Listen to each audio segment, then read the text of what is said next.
Well, hello there, my bookish folks. Welcome back to the Chronicles of a Reader, and I am the aforementioned reader, Varsha. I'm so delighted to have you all here. Today begins week 3 of the Orilium Readathon Autumn Equinox Edition 2024, and I've decided to start filming it right now because last week I've kind of neglected my updates. I didn't even manage to update every day, it was like very sporadic. This week I hope to be more consistent.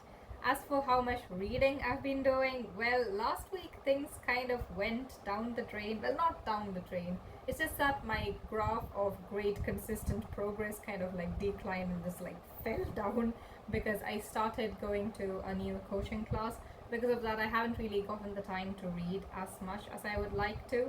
But this week, I hope that now everything's settled, things can pick up again and I'll be able to read a whole lot more. And speaking of what I've been reading, I am currently in the middle of Freedom in Exile by His Holiness the 14th Dalai Lama.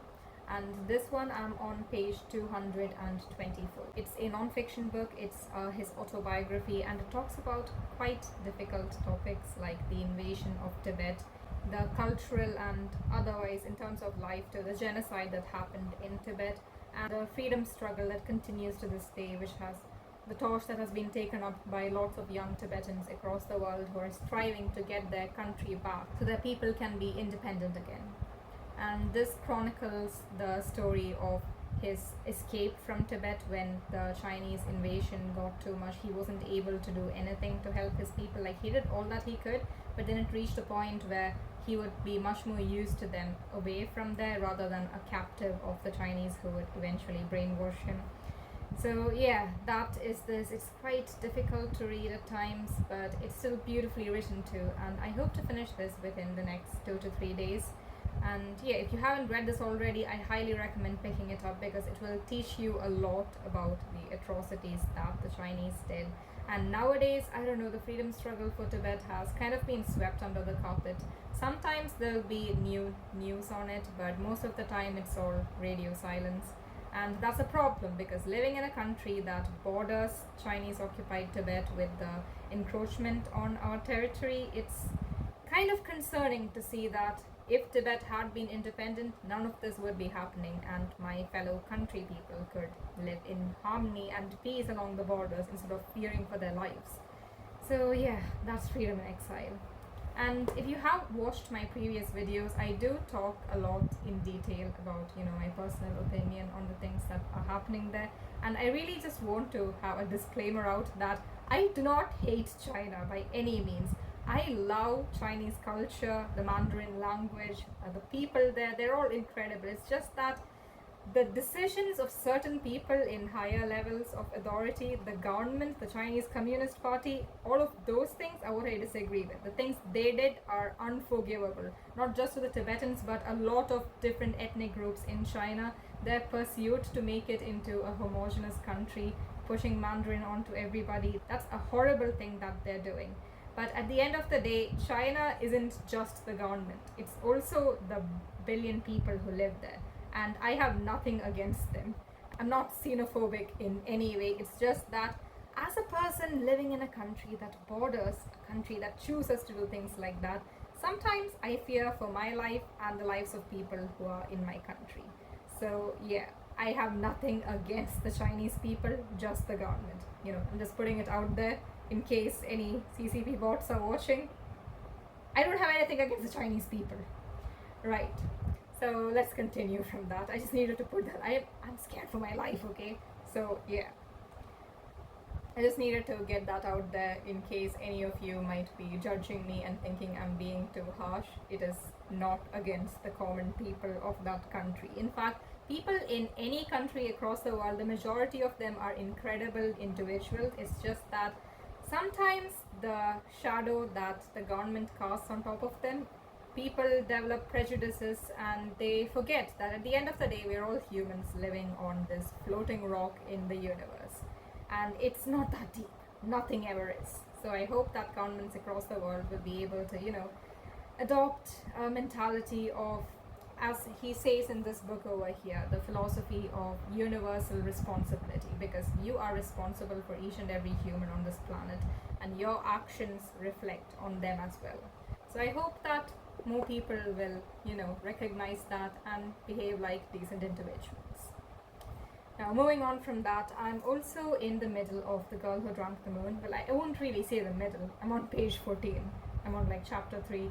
I haven't made much progress. I just picked this up yesterday because I wanted something light when I'm reading such a heavy book. And yeah, this fits the bill. I've been enjoying my time with this. I have actually read up to page 100, I think 2 years ago, and then I didn't continue on from there. So now I'm starting from the beginning again, and yeah, I remember a bit of the plot, not all of the details, so it's still nice to, rediscover that small details that I might have missed when I read it the first time around. And other than those two, I'm also reading The Spell Shop digitally, and I'm at the 50% mark, I think, and that has been going really well too. I was definitely in the mood for a cozy fantasy like that, and I like the direction the story is headed in. I really love those slice of life stories where there's a little sprinkle of magic, but also the mundane everyday things that people do, like cleaning their house and preparing food and going into the market, things like that. So I'm really enjoying that, and I'll update you when I have anything more to update. I just finished closing off my week 2 vlog. Also, today is Onam, which is like the second day of Onam, and so things have been a bit busy at home. I have filmed a few clips of like the Onam celebrations that we did here.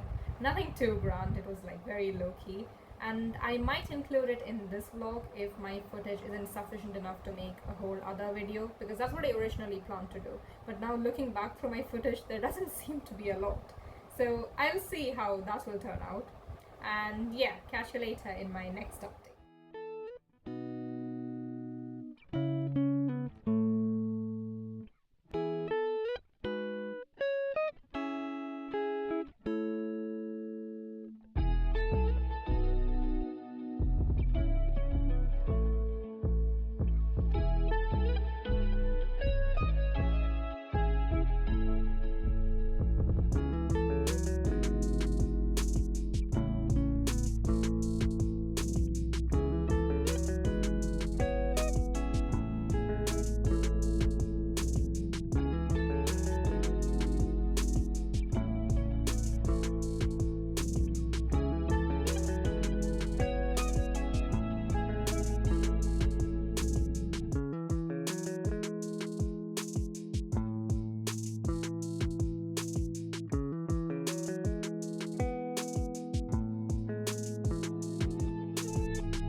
It's day 21 of the readathon, and also the very final day of my childhood, because tomorrow I finally turn 18 and I'm an adult, and I'm honestly very terrified.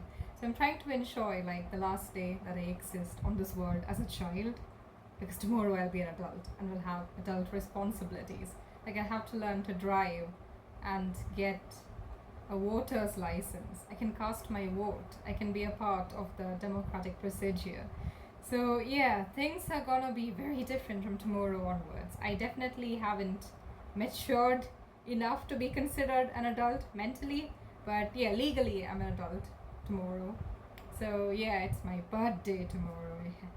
I can't come to terms with the fact that I'm no longer a child. I mean, I still am currently, but not tomorrow. Anyway, setting that aside because that's making me way too existential, let's talk about my reading updates of the week. Today is the last day of week 3.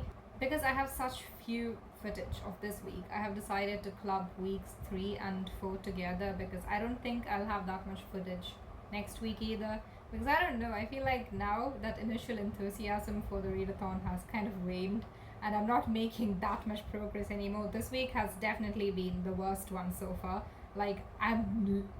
It's like I'm stuck in a rut. I'm not making any progress with the books. I try, okay? I force myself to read and that doesn't go well. So let's talk about the book that I have made the most progress on so far, which is The Girl Who Drank the Moon. I'm currently on page 206, so I've definitely gone past the part till where I read the first time around, and now I'm encountering new material.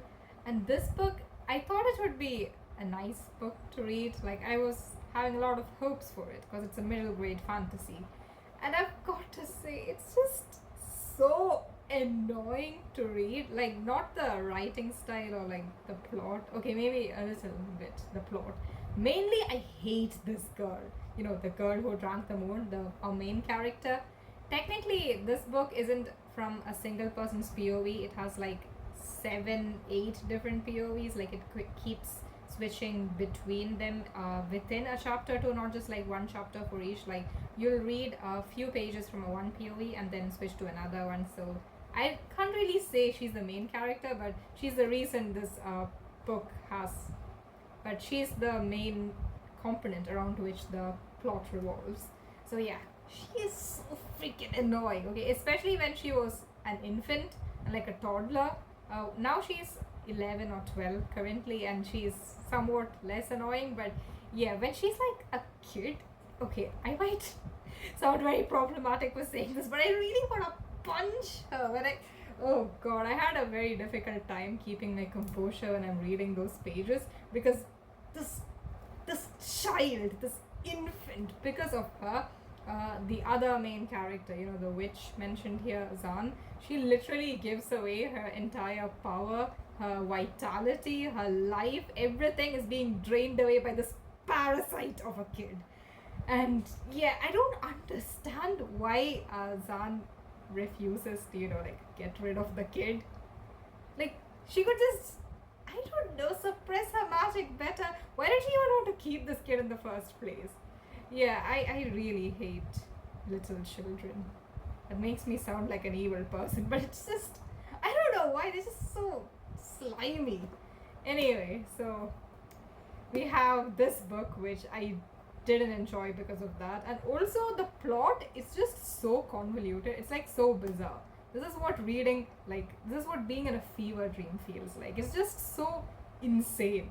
Like, individually the plots, they kind of make sense, and then you reach a certain segment where things make zero sense. Like, literal nonsense starts happening, and it isn't helped by this kid who runs around and casts off wayward spells and makes a whole mess that the witch Zan has to like undo.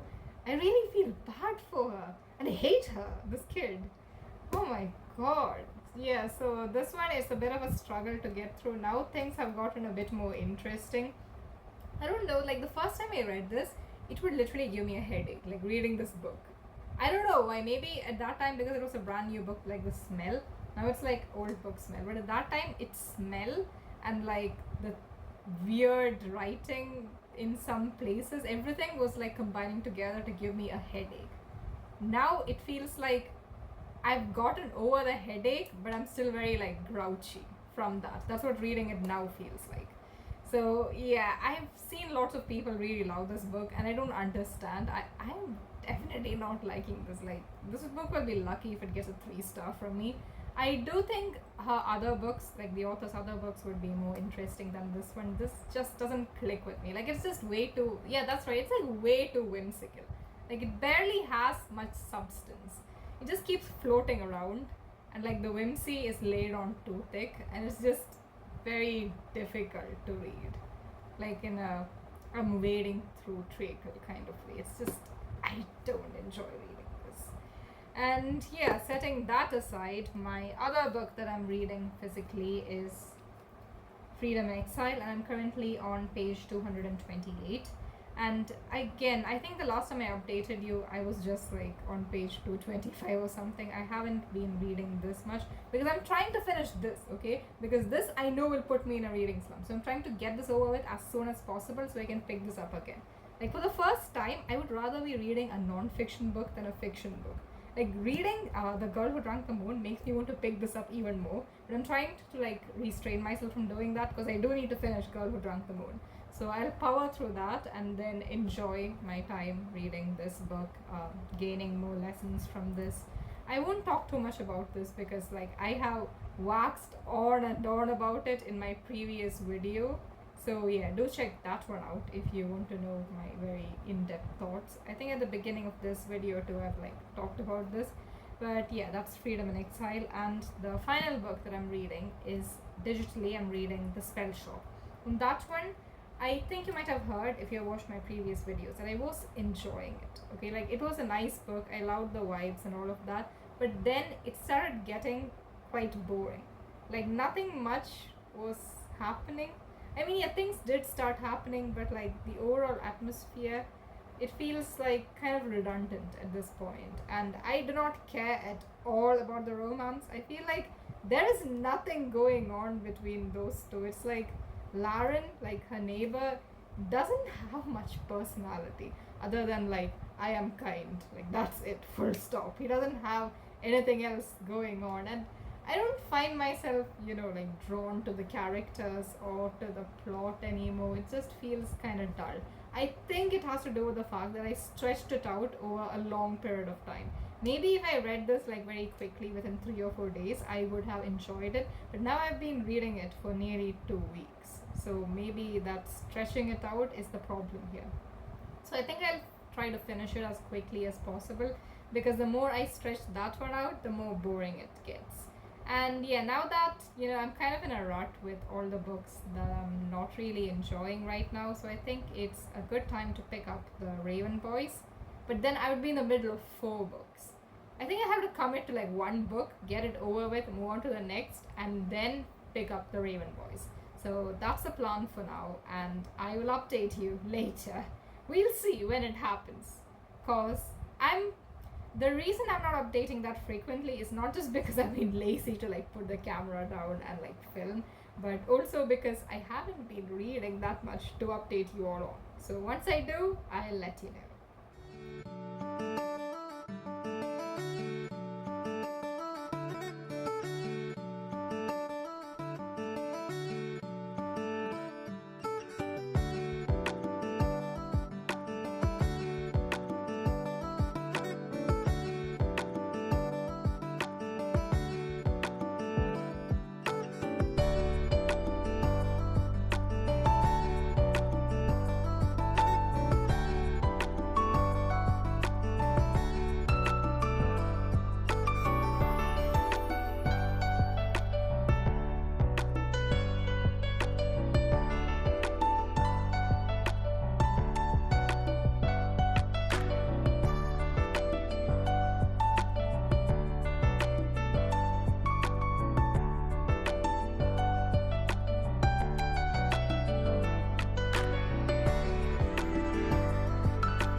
Today is the 27th of September, which means the readathon is just about to end.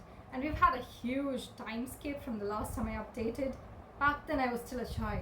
Now I am an adult. I am officially 18 years old, which is quite shocking, but it means I can do a lot of cool things like get a part-time job, because for some reason where I live you need to be 18 to do even the most mundane of jobs, like work in retail or sell ice creams. It's annoying, but now I can do that, so that's cool. But anyway, I have quite a lot of updates because they just kept accumulating. Every day I thought, okay, now is the time I'm going to update. But that time never came around because I'd be busy with other stuff, or when I'm not busy, the house would be so loud, so there's no chance of me being able to film like a quiet clip. But now it's like the afternoon, no one's around, everyone's sleeping or like not at home, so that's cool, I guess. Now let's just jump right into the updates that I have. Firstly, I finished The Girl Who Drank the Moon. And yes, it was tedious, it was tiresome, it was terrible, but I'm officially done. And I'm very grateful for that. This book, oh my god, I guess Luna did become a little less insufferable once she became older, like when she's like 11 to when she's 12. At that time period, it's fine. She's no longer a disgusting toddler who's so freaking annoying. I want to punch her in the face. And yeah, she became better. But then the story itself, it was just so meandering. And as I mentioned earlier, it's just so whimsical. But the whimsy is so extreme that at a certain point, the author isn't even saying anything anymore. It's just a bunch of fancy words smushed together, and it doesn't overall make any sense. I think I can read you an example of that. She could remember only the touch of paper. She was hungry for paper. At night she dreamed of the dry smoothness of the sheath, the painful bite of the edge. She dreamed of the slip of ink into the deepening white. She dreamed of paper birds and paper stars and paper skies. She dreamed of a paper moon hovering over paper cities and paper forests and paper people, a world of paper, a universe of paper. She dreamed of oceans of ink and forests of quills and an endless bog of words. She dreamed of all of it in abundance. So you see that, that paragraph, it has a point, like why it's written like that, but then you get this kind of writing in like paragraphs where it doesn't even make sense for writing like that to be there. It's just so annoying.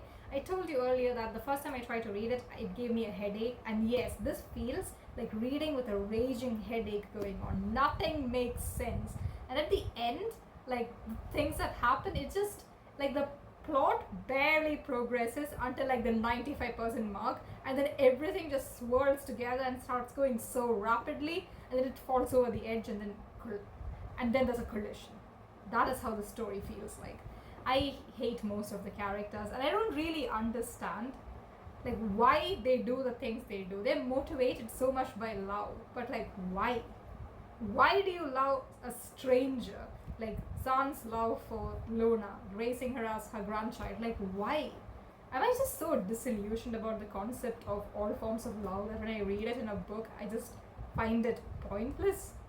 I guess that says more about me than the book. Anyway, we're not being existential right now. Back to this book. This one is just, it wasn't a good time. So I really hope the author's other books don't disappoint, because I feel like those other ones will have a much stronger plot. This book, you could say it has a plot, but then was it really there? That's the question. I'm going to set this aside for now, because the more I think about it, the more angry I become. After that, I continued reading Freedom in Exile, and I'm currently on page 282. So I only have like, I guess 30 or so pages before I'm done with this, and I don't think I need to repeat myself every time I bring this up, but this is an absolutely wonderful book. Everyone needs to learn it and educate themselves. And then after that, I decided that I have one more book to go, right? And there's only so few days left, so I need to get a head start on that. So while I'm reading Freedom in Exile, I should be reading that other book simultaneously. And that one is The Raven Boys. But here's the problem. I borrowed two books from the library, the first one being The Stolen Air, which I read for the readathon. However, the other book didn't really fit any of the prompts. So I thought that I would have time to read the prompt book, but also read this one before I have to return them to the library on the 29th, which is the day after tomorrow. I guess if I'm late by like 2 or 3 days, it's fine, but I'm very sure that I won't be able to finish this book and the prompt book, which is The Raven Boys, within that time. So I decided to, kind of bend the rules a little, because the prompt I'm reading The Raven Boys for is a book from someone else's stevia, like steal a book from someone else's stevia. And I'm very sure that this book must have been on someone's stevia at some point in time.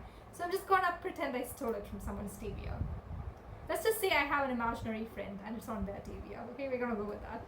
And that book is Something Wilder by Christina Lauren. This is one that I borrowed from the library, and I started reading it the day before yesterday, and I'm currently on page 124. Now this book, the trope in this is like it's a second chance romance, but thankfully the way it's done, it's like the two characters, they've been estranged for a decade, and then they meet each other again and once they meet each other again, within like a couple of days, they sit down and talk through the misunderstanding that happened, and it's like resolved immediately, which is great. Because I hate misunderstanding tropes, because they're like so annoying. It's great for like comedy purposes, but for the angst, I absolutely hate it. So I'm glad it did that. And also, some of the criticisms about this book is that it's not really focused too much on the romance. It's more like a treasure hunt aspect. So basically, the plot of the book goes like this. We have two main characters, Lily Wilder, which is, something Wilder, and Leo Grady. So Lily's father is like a notorious treasure hunter kind of person. Like, he's not a professional. He just really is very passionate about that and tries to find out hidden treasure in like the canyons of Utah.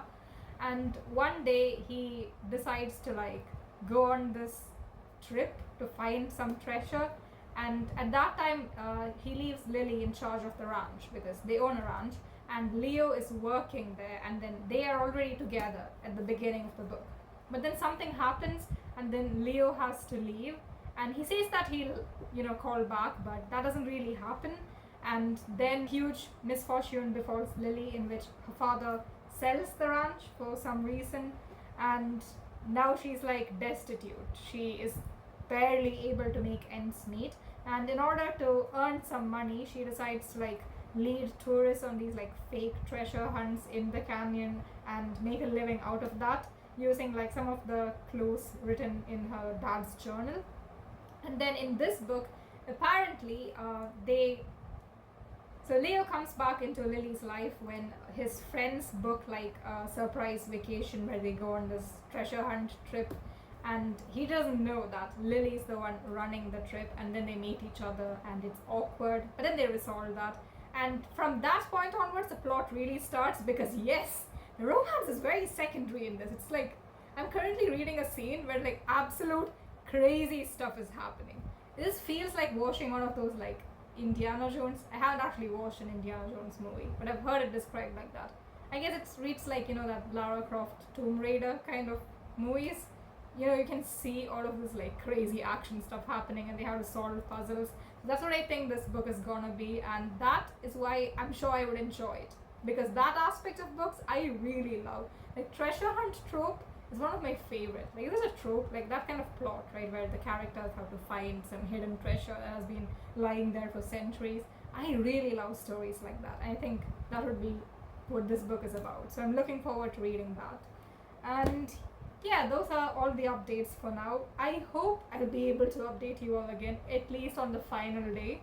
Maybe I can be even more regular. We'll see. This video has been kind of sporadic and all over the place. I apologize for that, but I hope you stick through to the end, and I can like tell you what I thought about all the books like sequentially. Maybe I'll do a separate video for that. Let me know what I should do. Anyway, I'm gonna leave you guys for now and update you later.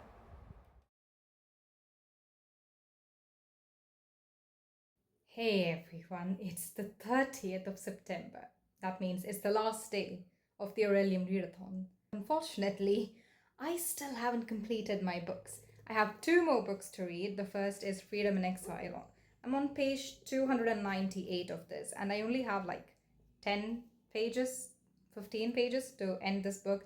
So I'm going to park myself somewhere and finish this. But after that, I also have to read another book. After that, I also have to finish reading Something Wilder, because I'm currently on page, oh god, this is so difficult to do one-handed. Right, on page 240 of this book. And I think I have to read up to page 360 or so, which means just 120 pages of this plus 15 of that. So that's like nearly 135 pages that I have to make myself read. And it's already, I think, like 5:30 p.m. now, which means I don't have much time left. But I'm gonna try to read them anyway. I have to finish typing up this one document, so that's been taking up my entire afternoon. But as soon as I'm done with that, I'm going to jump into these books and finish these. Because I spent a lot of time on this readathon, okay? I'm not going to leave it half finished, and I definitely don't want to fail at it. So yeah, there we go. So I've already finished Freedom in Exile, and I currently have about 80 pages, I think, of this to finish the readathon. So yeah, let's go. It's already 9, but I'll definitely be able to finish it, like before 10:30, maybe even by 10 if I read very quickly. We'll see.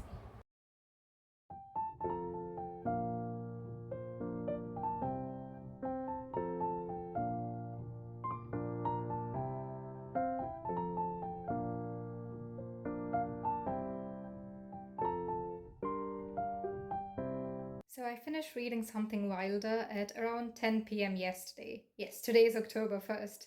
The Orilium readathon is over, and it was a resounding success because I did read all of my prompts within the given time frame, and I'm quite proud of that accomplishment. I have quite a lot of thoughts on all the books that I read, but I don't think I'll give a wrap up in this video at the end because this one is already quite long and I don't want to make it any longer. So I think I'll film a separate video for that. So stay tuned for that one and I'll catch you later. 再见.